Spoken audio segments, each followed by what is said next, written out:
반갑습니다. 오늘은 디도서 3장 1절에서 15절의 말씀을 우리가 함께 나누겠습니다. 말씀을 봉독하겠습니다. 그대는 신도를 일깨워서 통치자와 집권자에게 복종하고 순종하고 모든 선한 일을 할 준비를 갖추게 하십시오. 또 아무도 비방하지 말고 싸우지 말고 관용하게 하며 언제나 모든 사람에게 온유하게 대하게 하십시오. 우리도 전에는 어리석고 순종하지 아니하고 미혹을 당하고 온갖 정욕과 향락의 종노릇하고 악의와 시기심을 가지고 살고 남에게 미움을 받고 서로 미워하면서 살았습니다. 그러나 우리의 구주이신 하나님께서 그 인자하심과 사랑하심을 나타내셔서 우리를 구원하셨습니다.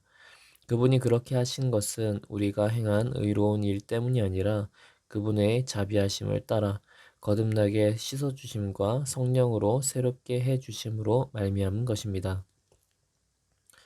하나님께서는 이 성령을 우리의 구주이신 예수 그리스도로 말미암아 우리에게 풍성하게 부어주셨습니다. 그래서 우리는 그분의 은혜로 의롭게 되어서 영원한 생명의 소망을 따라 상속자가 되었습니다. 이 말은 참됩니다. 나는 그대가 이러한 것을 힘있게 주장해서 하나님을 믿는 사람으로 하여금 선한 일에 전념하게 하길 바랍니다. 선한 일은 아름다우며 사람에게 유익합니다. 그러나 어리석은 논쟁과 족보 이야기와 분쟁과 율법에 관한 싸움을 피하십시오. 이것은 유익이 없고 헛될 뿐입니다. 분파를 일으키는 사람은 한두 번 타일러 본 뒤에 물리치십시오. 그대가 아는 대로 이런 사람은 옆길로 빠져버렸으며 죄를 지으면서 스스로 단죄를 하고 있습니다. 내가 아데마나 두기고를 그대에게 보내거든 속히 니고볼리로 나를 찾아오십시오. 나는 거기에서 겨울을 지내기로 작정하였습니다. 서둘러 추선하여 율법교사인 세나와 아볼로를 떠나 보내주고 그들에게 조금도 부족한 것이 없게 해주십시오. 우리의 교우들도 절실히 필요한 것을 마련하여 줄 수 있도록 좋은 일을 하는데 전념하는 것을 배워야 합니다. 그래야 그들은 열매를 맺지 못하는 사람이 되지 않을 것입니다. 나와 함께 있는 모든 사람이 그대에게 무난합니다. 믿음 안에서 우리를 사랑하는 사람에게 무난하십시오. 은혜가 여러분 모두에게 있기를 빕니다. 아멘. 바울은 디도서 마지막 장을 통해서 디도에게 다시 한번 중요한 사안을 전달하고 있습니다. 먼저 바울은 그리스도인들은 통치자와 집권자에게 복종하고 순종하고 모든 선한 일을 하도록 노력하라고 합니다.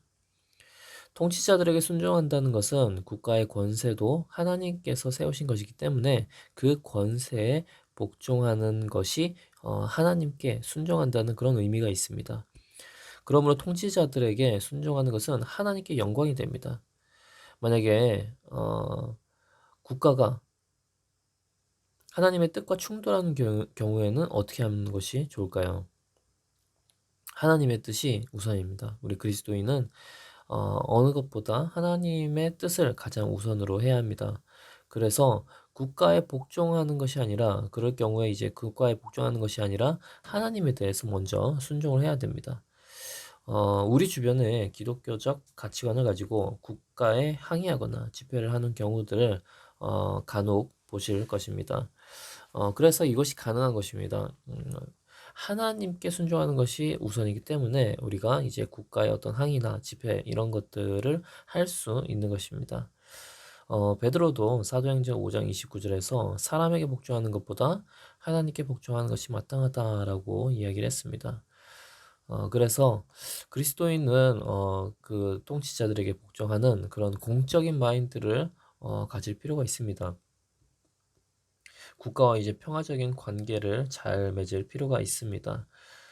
그래서 이제 불필요한 일로 국가와 마찰을 겪으면서 복음 전파 사역을 이제 방해해서는 안 됩니다. 그런데 국가가 우상을 숭배하려고 하거나 아니면은 하나님의 뜻에 반하는 정의를 파괴하려고 한다면 어, 그리스도인은 이에 불복종하고 이제 대항할 수 있는 것입니다. 그리고 그리스도인은 선한 일을 하기 위해서 노력을 해야 합니다. 사회를 위해서 봉사도 하고 기부도 하고 좋은 일들을 하면서 사회에 어떤 공익 실현을 이제 기여할 수 있도록 노력을 해야 됩니다. 그리고 이제 믿는 자들이나 믿지 않는 자들에게 싸우지 말고 이제 온유하게 대하도록 노력을 해야 합니다. 우리는 국가와 사회에 봉사를 하며 이제 온유하게 대처하면서 하나님의 사랑을 나타낼 수 있습니다. 이를 통해서 주님의 복음을 전할 수도 있고 우리가 또한 주님의 뜻에 순종함으로써 믿음이 더욱더 성숙할 수 있게 됩니다. 나만을 위한 신앙생활의 틀을 넘어서 더욱 크고 넓은 신앙생활을 국가와 사회에 봉사하면서 많은 사람들에게 온유하게 대처하면서 더 크고 넓은 신앙생활을 할 수 있게 됩니다. 그런데 믿음의 자녀들이 이렇게 할 수 있는 이유가 다음에 나옵니다. 우리도 전에는 어리석었고 순종하지 않았고 미혹을 당했고 정욕과 향락에 종노릇 했고 악의와 시기심을 가졌고 서로 미워하면서 살았는데 주님께서 우리에게 인자하심과 사랑하심을 나타내 보이셔서 우리를 구원하신 것입니다. 우리가 제대로 된 믿음을 갖지 못했을 때 행했던 그 죄악된 모습들을 우리가 돌아보게 된다면 믿지 않는 자들에 대해서 조금 더 오래 참고 온유하게 대할 수 있을 것입니다. 우리가 얼마나 미련하게 살았는지 안다면 조금 더 그들을 비방하지 않을 수 있을 것입니다. 주님께서는 우리의 죄악된 모습을 참아주셨고 기다려 주셨습니다. 구원은 주님으로부터 왔습니다. 주님께서 기다리셨고 사랑을 베풀어 주셔서 우리를 구원해 주신 것입니다. 우리가 어떤 선한 일을 해서 우리에게 구원을 주신 것이 아닙니다. 주님께서는 우리를 성령으로 새롭게 해 주셨기 때문에 우리를 구원해 주셨습니다. 그래서 기독교의 구원은 외부로부터 오는 것입니다. 하나님의 놀라우시며 전적인 사랑으로 인해서 구원이 오는 것입니다. 하나님의 그 사랑이 예수 그리스도를 통해서 나타났습니다. 그런데 행위로 구원을 얻는다고 주장하는 것은 기독교에 반합니다. 특히 이제 현대 사회에 뉴에이지라고 해서 스스로 구원할 수 있다고 주장하는 그런 철학이 있습니다. 뉴에이지 음악도 있고 뉴에이지적인 책도 있고 그렇습니다. 뉴에이지는 누군가 우리를 구원해 줘야 되는 것이 아니라 우리 안에서 구원이 이루어진다고 합니다. 그래서 자신의 모습을 발견하라. 모든 답은 너희 안에 있다라고 이제 강조를 하는 것이 뉴에이지입니다. 그러나 주님께서는 스스로 구원할 수 없는 자들을 위해서 오셨습니다. 무력한 자들에게 새 소망을 주시고 죄된 자들을 해방시켜 주러 오신 것이 예수 그리스도입니다. 하나님이 먼저 우리를 찾아오신 것입니다. 이렇게 정말 좌절 가운데 있는 인간에게 하나님께서 먼저 찾아오신 것입니다. 그래서 인간은 스스로 구원할 수 없는 자입니다. 오직 주님께서 일하셔야만 구원을 받을 수 있습니다. 이 풍성한 구원이 예수 그리스도를 통해서 풍성히 부어졌습니다. 예수 그리스도는 우리를 위해서 죽음을 각오하고 모든 것을 내려놓고 낮고 낮은 곳으로 오셨습니다. 이 은혜로 인해서 우리가 영원한 생명의 소망을 갖게 되었습니다. 하늘나라의 소망을 갖는 상속자가 되었습니다. 그러므로 은혜를 받고 하늘나라에 대한 소망을 갖는 자는 하나님의 사랑을 드러내는 선한 일에 힘을 쓰는 사람이 됩니다. 선한 일을 하는 것은 복음을 전하는 데 유익합니다. 그리스도인이 선한 일을 하지 않고 복음만 전한다면 믿지 않는 자들은 그 복음의 진실성을 의심할 것입니다. 그리고 복음에 대해서도 감동을 받지 못할 것입니다. 그러나 그리스도인이 선한 일을 행하면서 복음을 전한다면 복음의 진실성과 복음의 아름다움을 잘 드러낼 것이고 그것을 또 불신자들이 진실성과 복음의 그 아름다움을 받아들이게 될 것입니다. 이렇게 그리스도인이라면 주님의 은혜에 집중하고 헛된 싸움을 피해야 합니다. 바울은 디도에게 거짓 교사들과 어리석은 논쟁을 하지 말라고 가르칩니다.